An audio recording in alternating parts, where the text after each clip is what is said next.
This morning we gather for Zaman Simchatenu, the season of our joy. After the awe and solemnity of Rosh Hashanah and Yom Kippur, Sukkot bursts forth with color. Meals outdoors, singing, the lulav and etrog, family and community gathered together. But this year joy does not come easily, for today is also the second anniversary of October 7th. 2 years ago today, we faced the darkest day in Jewish history since the Holocaust. Entire communities were wiped out, young festival attendees were murdered while only wanting to dance. Families were slaughtered in their homes and hundreds were kidnapped. And still, 2 years later, hostages remain in captivity. Boy, I hope it's the end soon. Families remain displaced and trauma reverberates across Israel and across the Jewish world. We cannot gather in our Sukkot, fragile as they are, without remembering how fragile Jewish life feels after that day. And yet we are commanded to rejoice. For me, rejoicing on Sukkot after October 7th is especially challenging because it represents a core part of my identity, one that is both particularist, embracing my Jewish identity, and universalist, embracing my identity as a global citizen.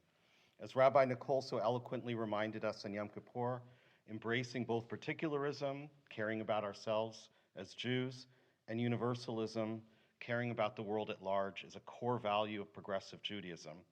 And for me personally, Sukkot is a perfect opportunity to be both particularist and universalist, as it happens to coincide with another major holiday known as Jongcheojie in Mandarin, Chuseok in Korean, Tet Trung Thu in Vietnamese, and the Mid-Autumn Festival, or Mooncake Festival in English.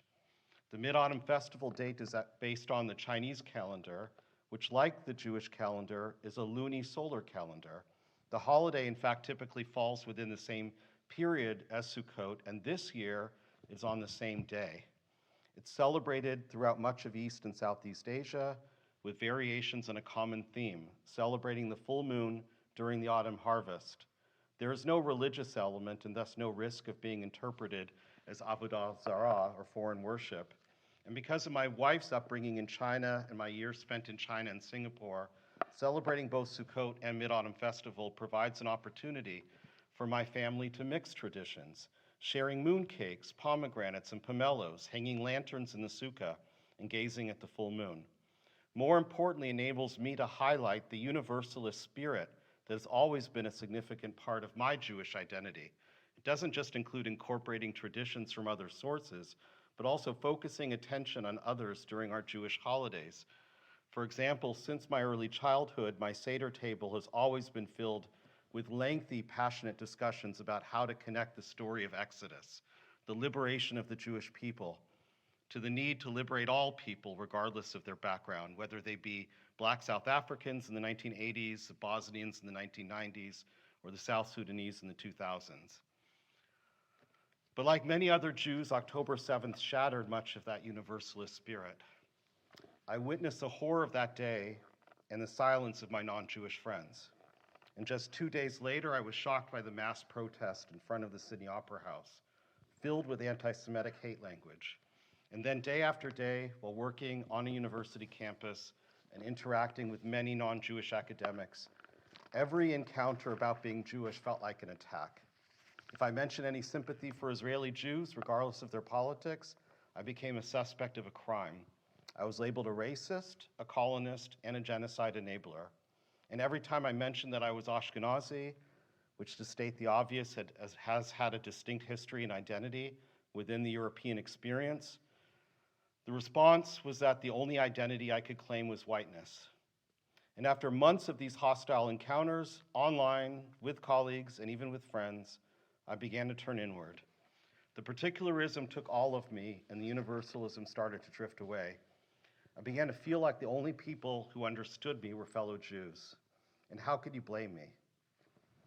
Then one day, a progressive rabbi from Israel came to Sydney, and she spoke about the universalist principles underlying struggles within Israel itself, for religious pluralism, for women's equality, for the rights of African asylum seekers, and even after October 7th, for the dignity of Palestinians in Israel, Gaza, and the West Bank.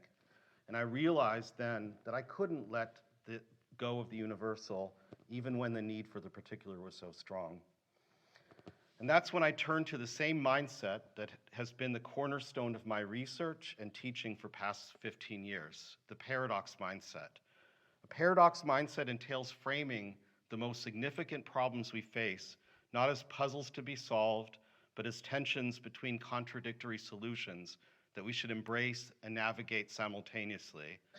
This mindset has worked for managers struggling to balance change and continuity, control and autonomy, learning new things while leveraging what they already know. Why couldn't I apply this to my own Jewish identity? Why can't I embrace the tension between universalism and particularism, even when it feels impossible? One key feature of this mindset is understanding the vicious cycle of either-or thinking. When we try to choose either universalism or particularism, we don't resolve the tension, we deepen it. And I've seen this play out among my Jewish friends. I've seen anti-Zionist Jewish friends choose the universal over the particular.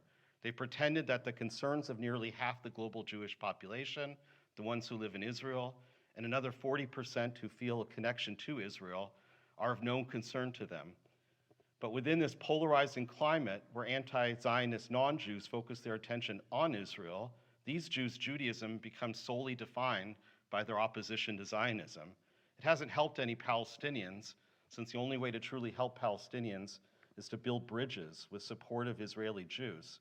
It only isolates the rest of Jewish people from other universalist platforms, such as racial and environmental justice in Australia, thus undermining any universalist cause. So by choosing only universalism, they fail at both. I've also seen Jewish friends choose particularism over universalism. They focused all of their attention on the concerns of Jews, seeing every issue through the lens of Jewish concerns. Who to vote for? What do they say or even not say about Jews? Criticizing any Jew becomes criticizing all Jews, even when the criticism has nothing to do with being Jewish or criticism of being Jewish.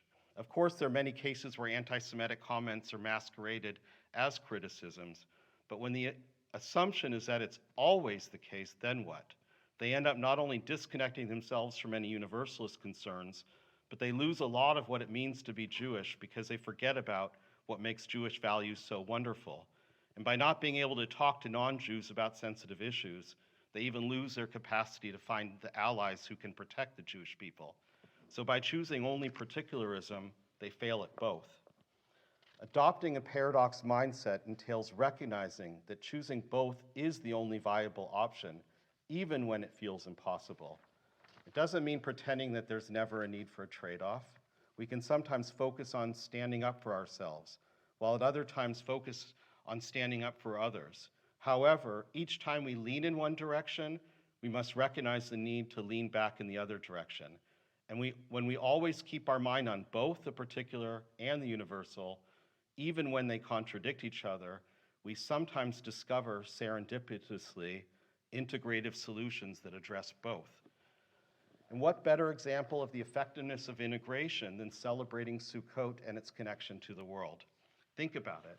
Sukkot itself is both particular and universal. Only Jews are commanded to dwell in a sukkah for 7 days. Yet the sukkah is open to the world. Its roof must let in the rain. Its walls must let in the wind. Its fragility and openness are its strength. And according to the Hasidic master, the Sifat Emet, the sukkah teaches us to leave behind the illusion of strength and permanence and to rejoice precisely in fragility.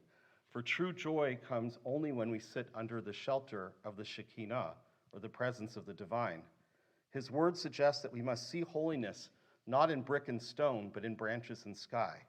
And what better way to add to this wisdom than to add the wisdom of other cultures that share this day? For example, the great Song Dynasty poet Su Shi, in reference to the Mid-Autumn Festival, once wrote, "People have sorrow and joy, partings and reunions. The moon has dimness and brightness, waxing and waning. We may live far apart, yet share the same beauty of the same moon." Fragility and strength, sorrow and joy, two traditions that converge on one truth. Wholeness does not come from erasing differences between opposing ideas, but from holding them together and admiring the whole. This truth includes the truth that we must embrace what is particular about being Jewish and do what we can to protect ourselves, because we need to. But we also must open ourselves to the world and embrace our shared humanity. And yes, we need to do this even when it feels impossible. To conclude, 2 years after October 7th, we're still fragile, we're still grieving, we're still afraid, and that's okay. And yet Sukkot insists on joy, and that's okay too, because joy does not have to be shallow joy. It doesn't have to be joy that denies pain. It can be joy that comes from our embrace of the paradoxes of life. Joy can come from knowing that we can be both fragile and resilient, broken and whole, particular and universal. This is not just how I believe we should honor Sukkot, but how the victims of October 7th would want us to celebrate. Because even when we must grieve, those who cannot dance, we still must dance. May the Sukkot holiday, under the branches of our sukkah and under the light of the full moon, give us strength to live as Am Israel and as members of planet Earth. May it help us care for our people and also care for the world. And may our joy, even fragility, be a source of blessing. Chag Sameach.